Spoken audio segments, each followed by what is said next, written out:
One bright and sunny morning, Miss Gretel stood at the front of her classroom with her trademark wild hair and colorful dress covered in swirling galaxies. The students were anxiously waiting for the next adventure. Today, Miss Gretel had something truly extraordinary planned.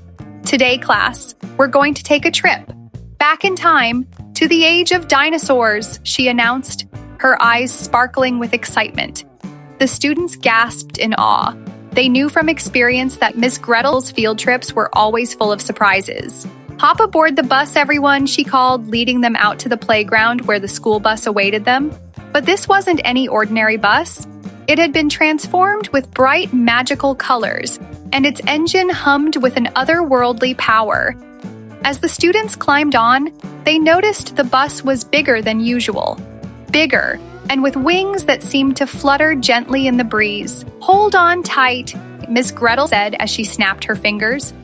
In an instant, the bus rocketed into the air, hurtling through the fabric of time and space. The world outside the windows blurred, then settled into a beautiful prehistoric landscape. Giant trees towered above the bus, and massive ferns spread across the ground. The air smelled earthy and fresh, and the distant calls of creatures echoed through the jungle. The bus landed softly in a lush, primeval forest. "We're here!" Miss Gretel exclaimed. "Welcome to the Mesozoic era, the age of dinosaurs!" The students rushed off the bus, eager to explore. They didn't have to wait long before they saw their first dinosaur. A towering Brachiosaurus with a long neck stretched high into the treetops, nibbling on leaves. "That's a Brachiosaurus," Miss Gretel explained. "It was one of the largest dinosaurs and it loved to eat the highest leaves." "Wow," said Arnold, his eyes wide with amazement. "It's huge." Just as they were admiring the gentle giant, a loud thud shook the ground. The students turned around to see a massive Tyrannosaurus Rex charging toward them, its sharp teeth glinting in the sunlight. "Uh-oh, that's a T-Rex," said Carlos, his voice filled with worry. "Shouldn't we get back on the bus?" "Don't worry, Carlos," Miss Gretel said with a smile. "The T-Rex isn't interested in us right now." But just as she said that, the T-Rex let out a terrifying roar. The students scrambled onto the bus, and Miss Gretel quickly revved the engine. The bus sped off, narrowly avoiding the T-Rex's giant claws. "That was too close," Keisha said, her heart racing. "Not to worry," Miss Gretel said cheerfully. "Let's head to a safer spot to learn more about these incredible creatures." They soon arrived at a wide open plain where a group of Triceratops were peacefully grazing on some tall plants.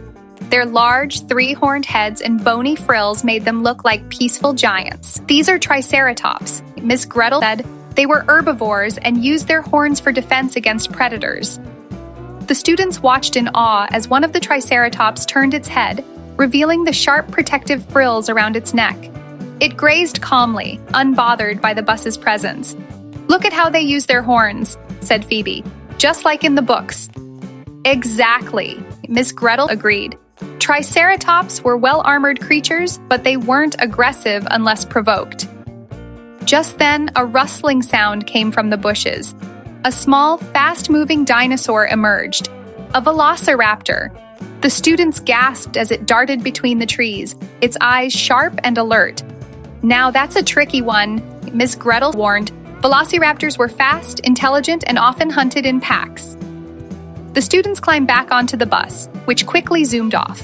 As they journeyed deeper into the prehistoric world, they spotted even more dinosaurs. The bus came to a stop in front of a massive, long-necked Apatosaurus, whose tail swished gently in the wind. "That's an Apatosaurus," Miss Gretel said. "A massive herbivore with a long tail. It could whip its tail to defend itself from predators." "Wow, look at that tail!" Ralphie exclaimed. "It could probably knock over a tree with one swipe." "Indeed," said Miss Gretel with a grin. The Apatosaurus was a peaceful giant, but it wasn't defenseless. After a while, the students were feeling a little tired, but still full of excitement.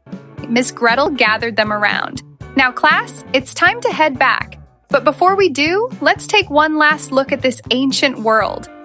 The students gazed out at the amazing landscape, filled with strange and wonderful creatures. The sky was a deep blue, and the sun was setting behind the towering mountains. The bus revved up and began to rise back into the air, carrying the students safely away from the prehistoric past. As the bus traveled back through time, the students reflected on everything they had seen. They had learned about the majestic Brachiosaurus, the fearsome T-Rex, and the clever Velociraptor. They had seen herbivores like the Triceratops and Apatosaurus, and they had even watched them defend themselves against the predators of their time. When the bus landed back at the schoolyard, the students climbed out, full of excitement and wonder. "That was the best field trip ever," Arnold exclaimed.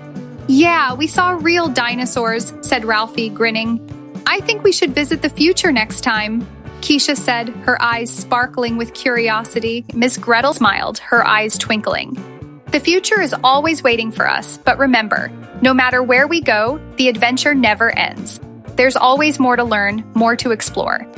And with that, the class headed back inside, their minds full of the prehistoric wonders they had witnessed, and their hearts full of the joy that only a magical school bus ride could bring.